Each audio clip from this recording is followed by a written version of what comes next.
مزه یاره زه د زړه بیمار یم راوګرځه تا پسې به مړ په انتظار یم راوګرځه الفراق اشد من الموت یاره بغیر لتا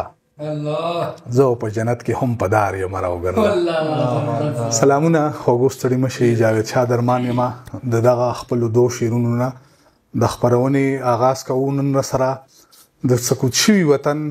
یو رښتینی اواز ایاز وزیر ناست دی غواړو چې هغوی سره یو څه پوښتنې وکړو او بیا ترېنه شعرونه ریکارډ کړو تاسو راته دا مو ووایئ چې تاسو موږ د کوم ځای نه ګورئ دا خبره زه هره خپرونه کې ځکه کوم په دې ویډیو باندې چې څومره کامنټونه کېږي دا ویډیو دومره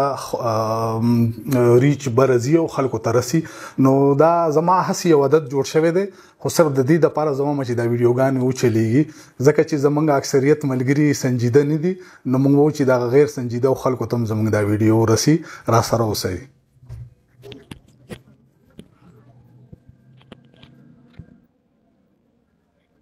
ایازه په خیر راغلي درته وایم ګله ستړي مه شئ او زموږ دغه ډومبۍ خپرونه ده ډېره زیاته مننه خیر د نصیب شه ستاسو هم مننه کوم چې موږ ته مو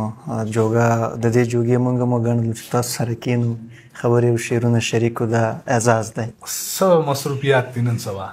فلحال خو داسې څه نشته روسیه ته تللی یم یو څه لږ کار مو وکړو بیا بیرته راغلو نصیب راوړي بیا واپس تلل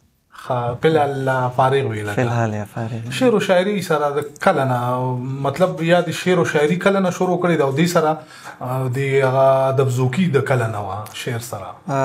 هغه د هر شاعر په اصطلاح چې له ماشومتوبه مې شوق و ورسره او د بده مرغه زه په داسې ځای کې وم چې هلته د پښتو نوم و نشان نه و ما که درته ووایم آغاز مې د شعرونو د سرایکي زبان نه کړی و زما اوس هم په سرایکي کې بلا ډېر شعرونه دي خو بیا خدای بخت راکو چې د پښتو طرف ته یې رامایل کړم د دې څه وجه کېدی شي سرایکي مطلب زه په ډېر اسماعیل خان کې وم اول ته چې موږ په داسې ځای کې وو چې یو موږ یو راسره بل د مروتو کور و نو بالکل هلته پښتانه زموږ سره نږدې نه وو تاسو سوشل میډیا باندې هم یې زیاتتر وخت په څه تېروئ ټیک ټاک یا یوټیوب یا فیسبوک باندې ډېره توجه ورکوم او ستاسو ویډیوګانې ډېرې ښې ویډیوګانې دي سر زما د نظره تېروتې دي دا درکوو دغه ملګرو ته هم زموږ نورو ته هم خواستی چې دغه د پښتونولۍ او د پښتنو په غږ باندې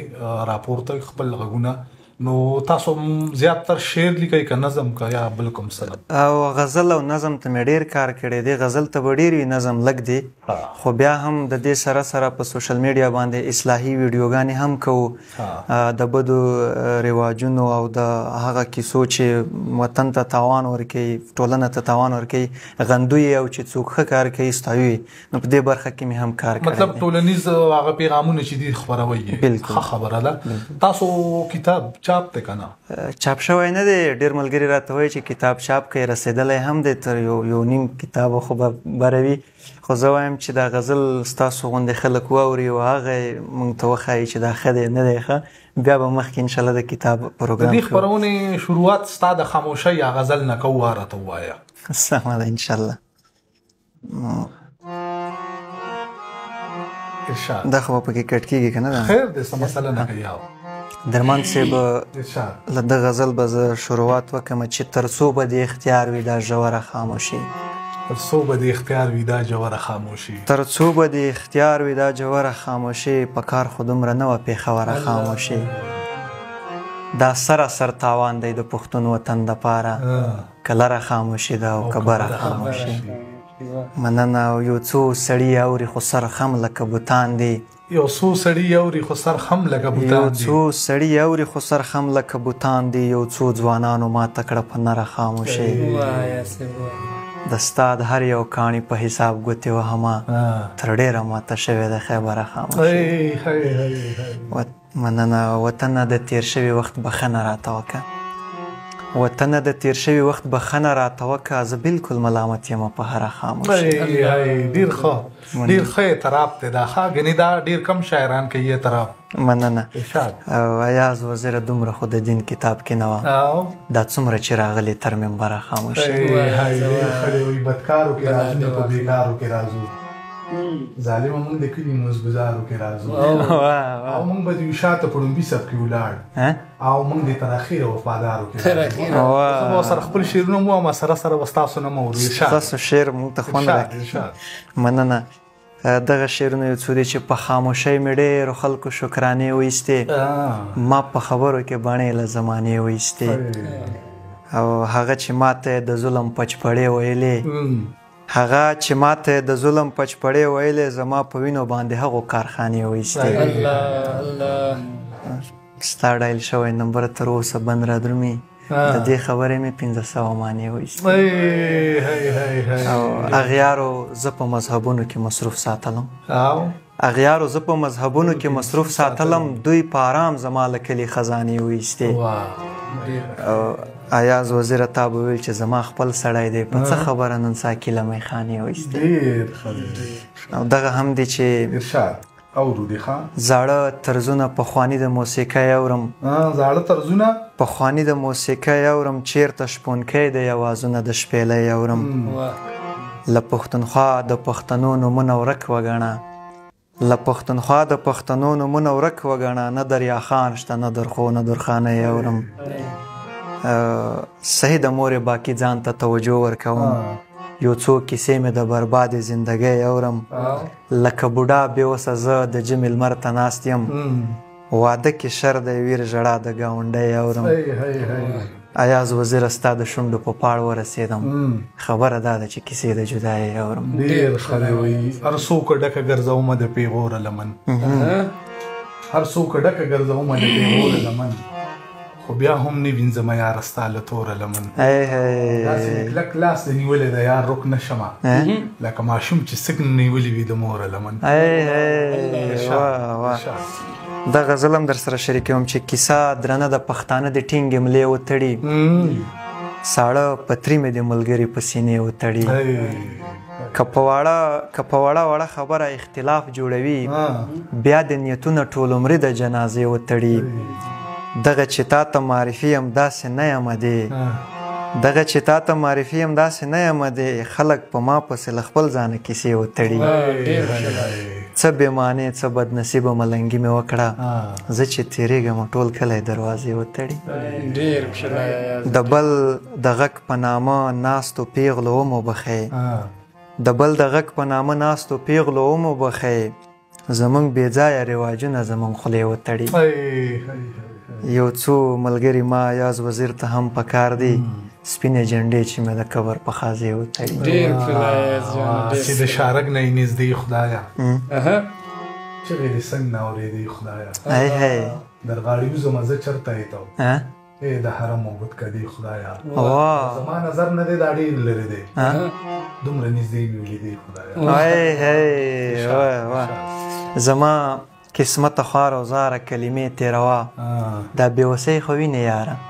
کلمې تیروا بیا ووایه ته زما قسمت خوار او زاره کلمې تیروا دا بېوسۍ خو وینې یاره کلمې تیروا او ما د موسم په بدلیدونکي علم طرحه ویله ما د موسم په بدلیدونکي علم طرحه ویله چا راته ویل چې ګناهګاره کلمې تیروا ډېر ښه دی ډېر ښه دی ډېر ښه جوړښت دی ډېره زیاته مننه او د سیاست وجود اوس بله پاجامه واغوسته د تقریرونو کاروبار دا بیا ووایه ته د سیاست وجود اوس بله پاجامه واغوسته د تقریرونو کاروبار کلمې تیروا او شوخه زړګیه د جانان سترګې دې ولیدلې شوخه زړګیه د جانان سترګې دې ولیدلې ګډوډ قدم وهې په لاره کلمې تیروا که ته د یار په څنګ کې ناسته وې ایاز وزیره وبخه که ته د یار په څنګ کې ناسته وې ثواب وګټه د ایاز جان وزیر دپاره کلمې تیروا د سود او زیان روزګار کوونکو خلکو ګټه تاوان په محبت کې نه وي رحمت دار چا په کور نه وي لونه د هر سړي قسمت کې دغه یو غزل غواړم چې ترسره شه زما وطن کې روان څرنګه ناشنا جنگ دی د یوه جنګ وروسته نتیجه نه راغله بیا جنگ دی له پېښوره تر کابل په لار پښتو غږیږي له پیښوره تر کابل په لار پښتو غږیږي خو له کابل تر پیښوره په املا جنگ دی داسې کلمه د ټوپک په خلاف وجنګېږه لکه ټول عمر چې د شپې او د رڼا جنگ دی په نقابونو کې روان د سترګو سترګو دی خو په نقابونو کې روان د سترګو سترګو دی خو تاوان به زړونو ته رسېږي وارخطا جنگ دی ای کابل جانه ای لوګره نور څه نه وایم خو چې په تا جنگ دی لکه زه لکه په ما جنگ دی نړۍ د مار وژل ته ولیکل چې غیر اخلاقي نړۍ د مار وژل ته ولیکل چې غیر اخلاقي خو د پښتون سره د هر سړي روا جنگ دی دته چا هسې خپې لاسونه ورمات کړي دي خو دته چا هسې خپې لاسونه ورمات کړي دي خو دا یازجان وزیر په خاوره د بیدیا جنگ دی او که نه وایي د امن غږ خو به پې بد راځي هغه د چا چې کاروبار جنگ دی دښمن ته نه پرېږدي یوازې وطن بیرته راوګرځېږه یار جنگ دی ګلمینې زه که په وطن شهید شم واده به بیا شي که نظار جنگ دی دغه اخري هغه به در سره شریک کړم او به خلک به یې راغواړم خیر دی هېڅ خبره نشته جنگ سره اجازه صاحب غزل درمان صاحب دغه اخرنۍ غزل در سره شریکوم چې د جنگ نه پس به هر چا ته انعام پاتې کېده په برخه به پښتون ولس ناکام پاتې کېده د هر خوشحالي دور وخت په خپله ګواهي دی په هر خوشحالي څرک پسې بهرام پاتې کېده که دا ځل مو د دغ سړي کیسې بدرګه نه کړې د بل تمه ونه کړې که امام پاتې کېده که دا ځل مو د دغ سړي کیسې بدرګه نه کړې د بل تمه ونه کړې که امام پاتې کېده که بل پیدا کوي نو خدایه هیله به مې دا وي پښتون چې پیدا نه کړي که غلام پاتې کېده ما ولوستل زاړه په ګرد وهلي کتابونه د هر جنگ په سریزه پښتون کام پاتې کېده او روان وه یازجان وزیر له جنګه کډه بار وه د خوارو پښتنو یو اندام پاتې کېده ډېر ښه دی یازه وزیره ډېره مننه ګله د وخت راکولو او زموږ دغه ملګرو ته د وخت ورکولو ستاسو څخه هم مننه بیا به سره وینو د الله په امان ډېر زیات ډېر خوندور قربان